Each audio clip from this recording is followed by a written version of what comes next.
अस्सलाम वालेकुम। आज मैं आप लोगों के साथ एक बेहद इम्पोर्टेंट इशू पर बात करने जा रही हूँ। हम सब जानते हैं कि रात का जो टाइम है वो हमारा स्लीप के साथ एसोसिएटेड है, बचपन से सुनते आ रहे हैं। बट उसके बावजूद रात हम जब बेड पे जाते हैं, हमें अपनी नींद की जो है क्वालिटी और उसकी जो क्वांटिटी है उसको मेंटेन करने में बहुत सारे चैलेंजेस फेस करने पड़ते हैं। अक्सर लोगों को मुझसे ये भी क्वेश्चन होता है जी कि मैडम हमें बग़ैर दवाइयों के बताएं कि हम अपनी नींद को कैसे इम्प्रूव कर सकते हैं। मेरा नाम असमत बतूल है और बाय प्रोफेशन मैं एक माहिर नफ्सियात हूँ।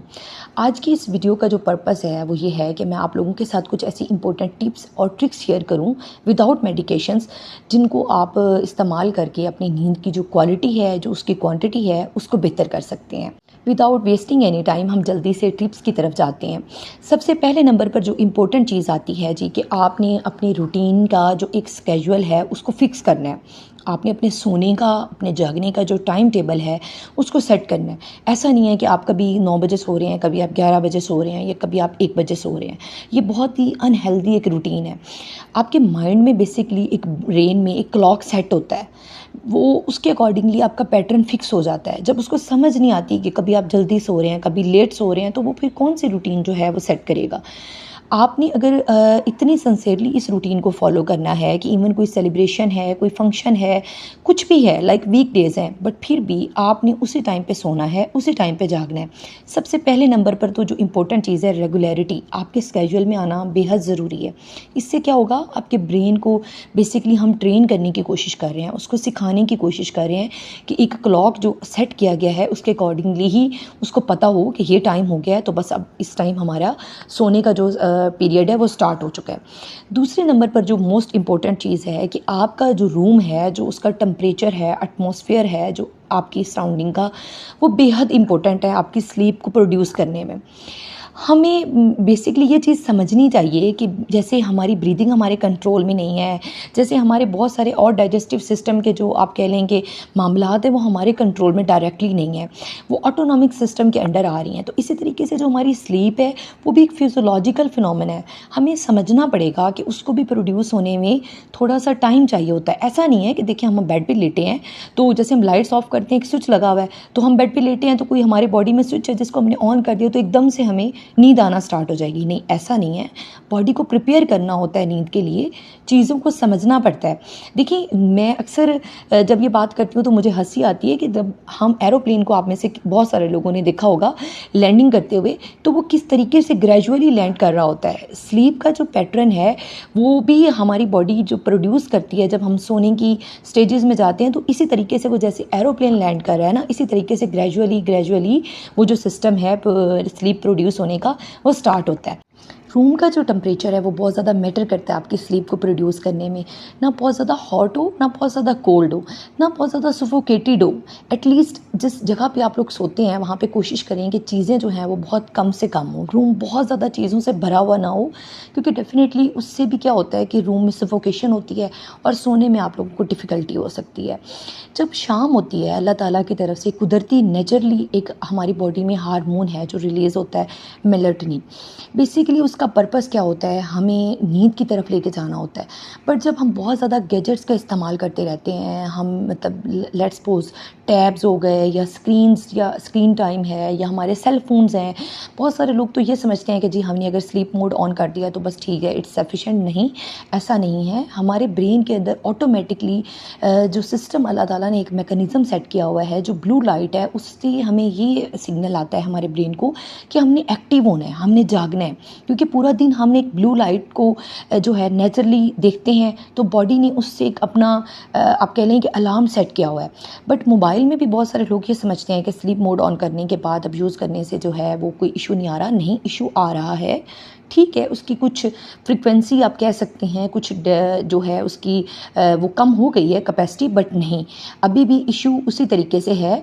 आप कोशिश करें कि जब आप शाम होने लगे तो अपने घर के अंदर जो आपकी लाइट्स हैं उनको भी डिम करें, थोड़ी मध्यम रखें, ताकि वो जो एक नेचुरल मैकेनिज़्म बॉडी का स्टार्ट हो रहा है स्लीप को लेकर, वो उसके अंदर हम डिफ़िकल्टी कॉज ना करें। जब हम जो हमारा हार्मोन रिलीज़ हो रहा होता है, जो हमें नींद की तरफ लेके जा रहा होता है, जब हम बहुत ज़्यादा एक्सेसिव रोशनी कर लेते हैं और इतना ज़्यादा हर तरफ लाइट की वजह से क्या होता है कि उस हार्मोन के लेवल को डिक्रीज़ होना स्टार्ट हो जाता है, तो फिर भी हमें जो है ना फॉलिंग स्लीप में डिफ़िकल्टी आती है। इससे इम्पोर्टेंट चीज़ ये आती है यहाँ पे कि जब आपको पता हो कि 9 बजे या 10 बजे या 11 ओ क्लॉक आपके सोने का टाइम है, तो उससे कुछ देर पहले आप अपने मोबाइल सारी चीज़ों को ऑफ़ करें, उनके नोटिफिकेशंस को भी ऑफ़ करें और कोशिश करें कि सेल फ़ोन को बेडरूम तक ना लेके आएँ। एक बाहर स्पेस हो, जगह बनी हो जहाँ पे सब लोगों ने रात को अपने मोबाइल्स रखने हैं, या पता हो कि यहाँ पे अब जी इसको है स्विच ऑफ करके रख दिया है, या ठीक है इंपॉर्टेंट कॉल्स आनी होती हैं आप स्विच ऑफ नहीं कर सकते, तो एटलीस्ट आप नोटिफिकेशंस को ऑफ करके सोएं, ताकि जब आप सोने लगें तो आपके बेड साइड पे मोबाइल ना हो जिससे बार बार कोई ना कोई नोटिफिकेशन आए, फेसबुक का आए या व्हाट्सएप पे आए या कुछ भी, तो आप फ़ौरन क्या करेंगे, मोबाइल उठाएंगे और उसको चेक करना स्टार्ट कर देंगे, जो कि बेहद अनहेल्दी प्रैक्टिस है। इससे क्या होता है कि हमारा माइंड कंफ्यूज हो जाता है कि उसने स्लीप में जाना है या एक्टिवली रिस्पॉन्ड करना है। इसके अलावा जो एक और इम्पोर्टेंट चीज़ मैं आप लोगों के साथ एक इम्पोर्टेंट टिप है बेसिकली वो शेयर करती चलूँ, वो ये है कि अगर आप सोने से पहले कोई भी आपकी एक्टिविटी है, लाइक आप एक्सरसाइज करते हैं या आप प्रे करते हैं या आप जो है दूध गर्म पीते हैं, अक्सर लोग उनकी ये प्रैक्टिस होती है। रिसर्चेस ये कहती हैं कि अगर आप वार्म मिल्क जो है वो इस्तेमाल करते हैं सोने से पहले, तो वो आपकी नींद को अच्छी नींद लाने में हेल्पफुल साबित होता है। तो अगर आप दूध का इस्तेमाल करते हैं कैफ़ीन की जगह पे, बहुत ज़्यादा लोग एक्सेसिवली चाय, कॉफ़ी या कुछ भी ऐसी कैफ़ीन का इस्तेमाल करते हैं जिससे क्या होता है, नींद के अंदर डिफ़िकल्टी आती है। तो आप अगर एडिक्ट हैं चाय के, इन चीज़ों के, तो कोशिश करें कि थोड़ा थोड़ा उसको अपनी लाइफ में मैनेज करें, रूटीन को सेट करें और हेल्दी हैबिट्स की तरफ आएँ।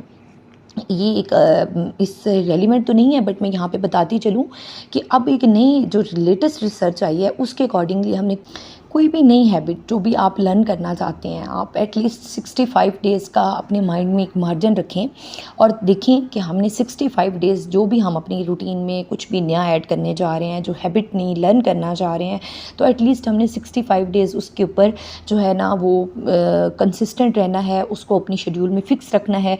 तो क्या होगा, उसके बाद वो आपकी रूटीन का हिस्सा बन जाएगी।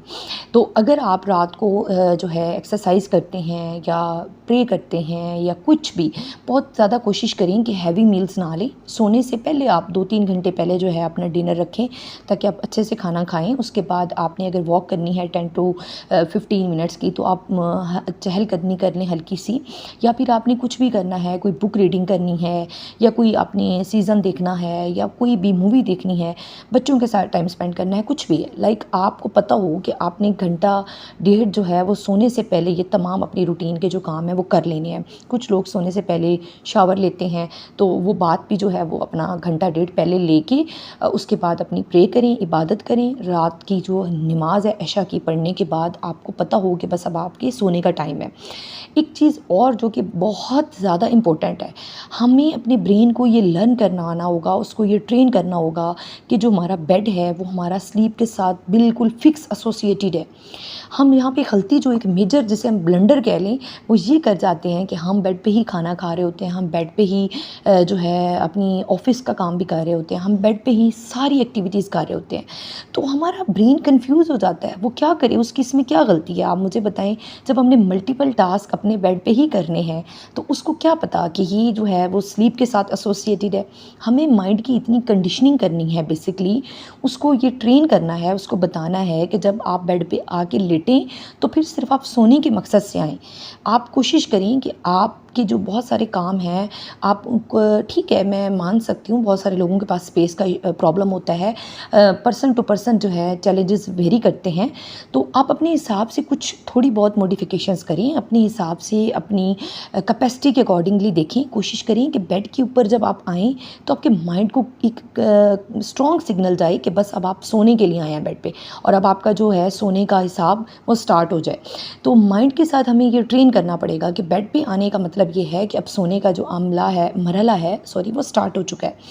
एक और इम्पोर्टेंट चीज़ कि अगर आप सोने से पहले मेडिटेशन करते हैं या फिर आप जो है प्रोग्रेसिव मसल रिलैक्सेशन एक्सरसाइज होती है जो कि अपनी बॉडी को मसल्स को रिलैक्स करना होता है, इसके ऊपर मैं एक अलग से कंप्लीट वीडियो बनाऊंगी ताकि आप लोगों को आइडिया हो सके कि आप कैसे जो है वो मसल रिलैक्सेशन की जो एक्सरसाइजेज हैं वो किस तरह से करके नींद को प्रोड्यूस कर सकते हैं। या हिप्नोथेरेपी जो कि मेरी सर्टिफिकेशन है हिप्नोथेरेपी में, तो मैं उसके थ्रू भी आप लोगों के साथ कुछ टेक्निक्स शेयर करूँगी जिनके ज़रिए क्या होगा कि आप नींद को जो है इंड्यूस कर सकते हैं, कोशिश कर सकते हैं कि विदाउट मेडिकेशन आप अपनी नींद को बेहतर करें।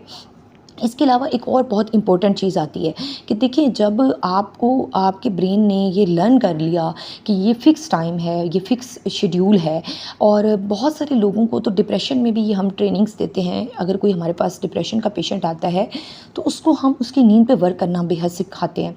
जब उसकी नींद अगर हम एटलीस्ट बेहतर कर लें, 8 वीक्स अगर वो अपनी नींद की रूटीन को ज़रा बेहतर कर लेता है तो 87% जो है उसकी अंदर इम्प्रूवमेंट के चांसेस होते हैं।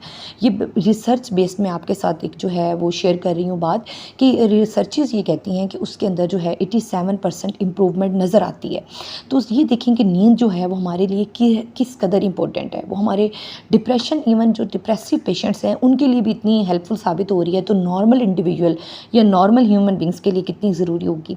जब हम सोते हैं या हम जब नींद में होते हैं, या हमारे माइंड की बहुत सारी और ऐसी एक्टिविटीज़ हैं जिनके लिए स्लीप जो है वो बेहद असेंशियल है। अगर हम अपनी मेंटल हेल्थ की बात करें तो मेंटल हेल्थ के लिए स्लीप जो है वो इतनी इम्पोर्टेंट है कि अगर आप नींद प्रॉपर नहीं लेते तो उससे क्या है कि आपके पेट के बहुत सारे मसाइल आपको फेस कर सकते हैं। आपको हेडेक हो सकता है, आपको और बहुत सारे जो है डाइजेस्टिव सिस्टम से रिलेटेड इश्यूज़ आ सकते हैं। नींद जो है वो हमारे हर एरिया ऑफ लाइफ को इम्पैक्ट करती है। अगर हम क्वालिटी और क्वांटिटी दोनों नींद के अगर हम मेंटेन नहीं कर रहे हैं, तो ये मैंने आपके साथ कुछ इंपॉर्टेंट टिप्स और ट्रिक्स शेयर किए हैं जो कि बेहद ईजी हैं, जो किसी के लिए भी, ख्वाह वो पढ़ा लिखा है या अनपढ़ है, उसके लिए मैनेज करना जो है इसको वो बहुत ही आसान है। इसमें कोई ऐसी रॉकेट साइंस नहीं है। बट ये है कि ये सारी जो मैंने आपके साथ टिप्स शेयर की हैं ये रिसर्च बेस्ड हैं।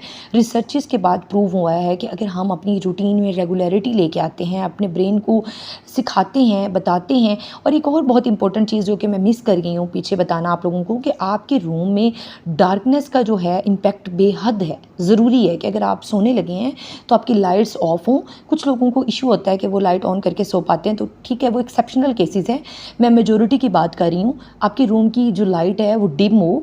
देखिए, हम लोग अब जिस दौर में ज़िंदगी गुजार रहे हैं उसमें हम बिल्कुल नहीं कर सकते कि लाइट्स ऑफ हो जाएं, क्योंकि देखिए, आपके बाहर गली में से कोई चीज़ गुजर रही है या बाहर कोई, आप मार्केट में रहते हैं या कहीं पे भी रहते हैं, तो आपको बहुत सारी जो होती हैं व्हीकल्स, उनकी आवाज़ या उनकी लाइट या ऐसी चीज़ें आपकी विंडो में से अंदर आ रही होती हैं। तो कोशिश करें कि जो आपके सोने का कमरा है वो या तो थोड़ा साइड पे हो, जहाँ पे बहुत सारी ऐसी नॉइसेस जो हैं वो आप तक ना डायरेक्ट अप्रोच कर सके, और आपका जो रूम है वो काफ़ी जो है कंफर्टेबल हो, और एक ऐसी स्पेस हो जहाँ पे आपको पता है कि अब हम सोने के लिए गए हैं, तो आप फ्रेश होकर उठें। उसके बाद ये वाली चीज़ें हैं, ये मेरा ख्याल है कि अगर आप इनके ऊपर अमल करते हैं तो आपको अपनी नींद को इम्प्रूव करने में बहुत ज़्यादा ये बेनिफिशियल साबित होंगी। अगर आप चाहते हैं कि ऐसी इन्फॉर्मेटिव वीडियोज़ जो हैं वो आप तक पहुँचती रहें, तो मेरे चैनल को सब्सक्राइब करना, बेल आइकन को प्रेस करना और वीडियो को लाइक और शेयर करना जो है वो आपने बिल्कुल नहीं भूलना। वीडियो स्पेशली उन लोगों तक ज़रूर शेयर करनी है जो नींद के चैलेंजेस से सफ़र कर रहे हैं। और एक और चीज़ इंपॉर्टेंट, कि बहुत सारे लोगों के साथ स्लीप वेक डिसऑर्डर्स की तरफ भी लोग चले जाते हैं, जिनको स्लीप में इंसोम्निया बहुत सारा मोस्ट कॉमन लोगों में देखा गया है, या स्लीप एपनिया हो जाता है, या स्लीप पैरालिसिस बहुत कॉमन है लोगों के अंदर। तो वो और डिसऑर्डर्स की बात हो रही है, वो उनको फिर प्रॉपर जो है आप कह लें कि प्रोफेशनल की हेल्प की ज़रूरत है। वो साइकेट्रिस्ट और साइकोलॉजिस्ट के साथ अपनी अपॉइंटमेंट बुक करें, उनके साथ प्रॉपरली बताएं जो उनको वो डिफ़िकल्टीज़ आ रही हैं, उसके ऊपर वर्क करें, और इंशाल्लाह उससे क्या होगा, वो अपने अंदर पॉजिटिव रिजल्ट्स देखेंगे। तो आई होप ये वीडियो आपके लिए इन्फॉर्मेटिव रही होगी। अपना बहुत सारा ख्याल रखिएगा। Take care. अल्लाह हाफिज़।